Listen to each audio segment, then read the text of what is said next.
नमस्कार. आत्मा मालिक.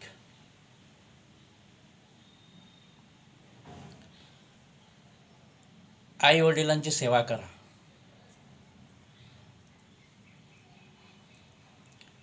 आई वडिलांच्या सेवेमध्ये खूप मोठा आशीर्वाद असतो. खरा तो एकची धर्म, जगाला प्रेम अर्पावे. हे जे साने गुरुजींनी म्हटलेलं आहे ते आपल्याला माहीतच आहे, जगासाठी म्हटलेलं आहे.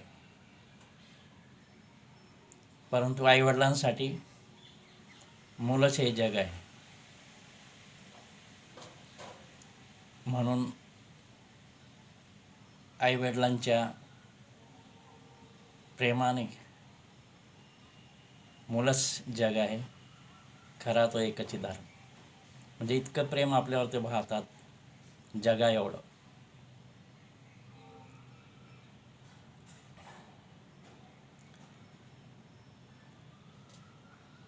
तुम्ही जर का आईवडिलांची रोज काळजी घेतली, सेवा केली,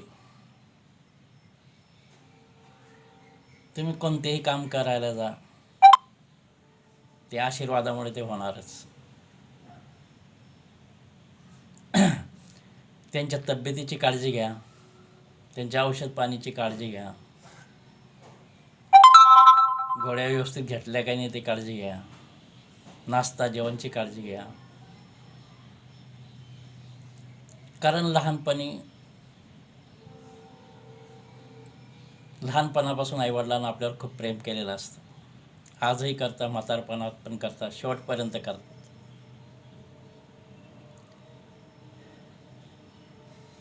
तुमचा वाट्याचा घास, तुमचा हिस्स्याचा घास तुम्हाला भरवतात आईवडील. ते स्वतः भुके राहून तुम्हाला खाऊ घालतात.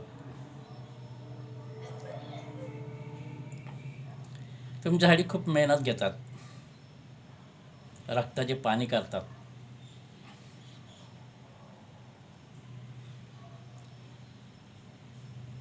त्यांना फक्त तुमच्या स्वप्नासाठी, म्हणजे रात्रंदिवस ते तुमचे स्वप्न पाहत राहतात. माझ्या मुलांचं चांगलं कसं राहील हेच स्वप्न त्यांच्यासाठी असतं.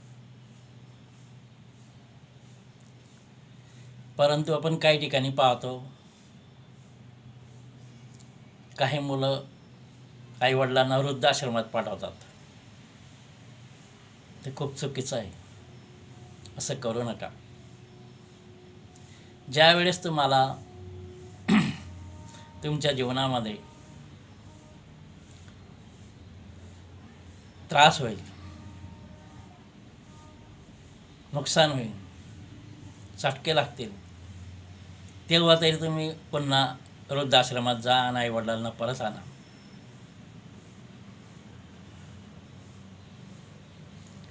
परमेश्वराने आईवडिलांची निर्मिती सांभाळ करण्यासाठी केलेली आहे.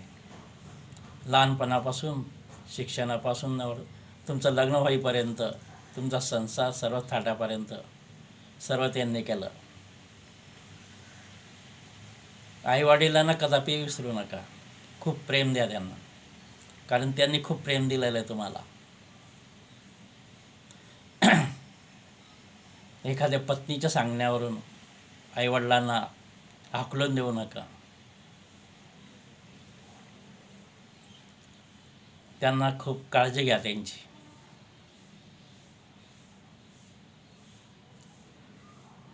समजा तुमचं 2 मजली घर आहे. खालच्या घरात आई राहते, वडील राहतात.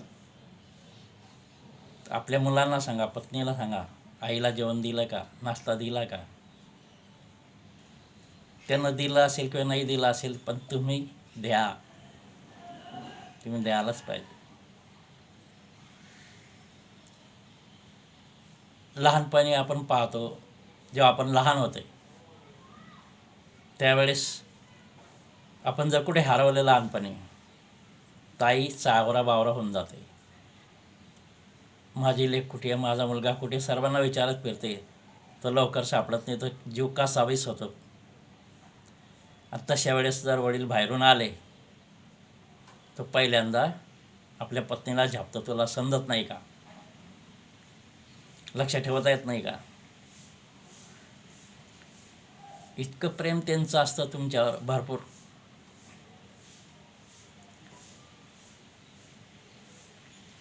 वाटेल ते तुमच्यासाठी त्यांनी केलेलं आहे. शब्द अपूर्ण पडतात त्यासाठी.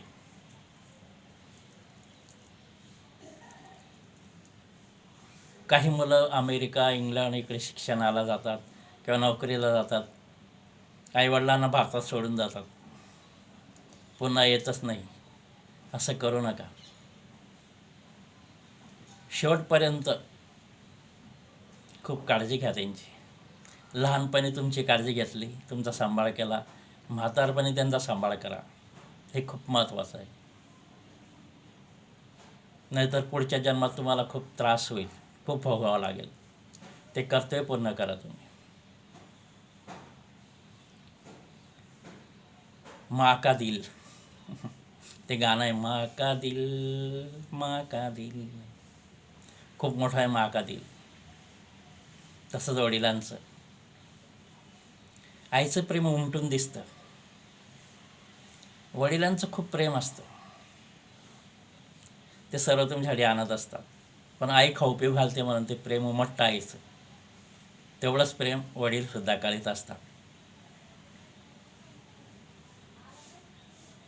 खूप काळजी घ्या.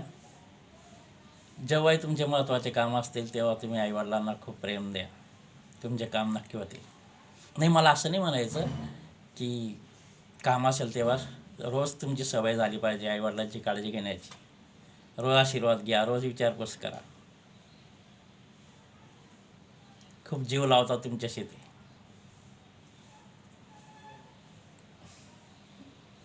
खरंच आईवडील परमेश्वरानं काय निर्मिती केली आहे, काय जबाबदारी आईवडिलांकडे सोपवली परमेश्वरानं. खरंच परमेश्वराचे तर खूप आभार मानले पाहिजे. काय आहे तो परमेश्वर, किती प्रेम स्वरूप आहे. तसंच प्रेम स्वरूप आईवडील पाठवून दिले. खूप काळजी घ्या. सर्वांना शुभेच्छा, हार्दिक शुभेच्छा. खूप आनंदात जगा. कुठल्याही गोष्टीचं टेन्शन घेऊ नका. आपल्या विचारातच सर्व चाबी आहे. चिंता करू लागलं चिंता येतात, आनंद करू लागलं तर आनंद येतो. तुमच्यात येते सर्व. हां, ठीक आहे. काळजी घ्या. आत्मा मालिक. धन्यवाद.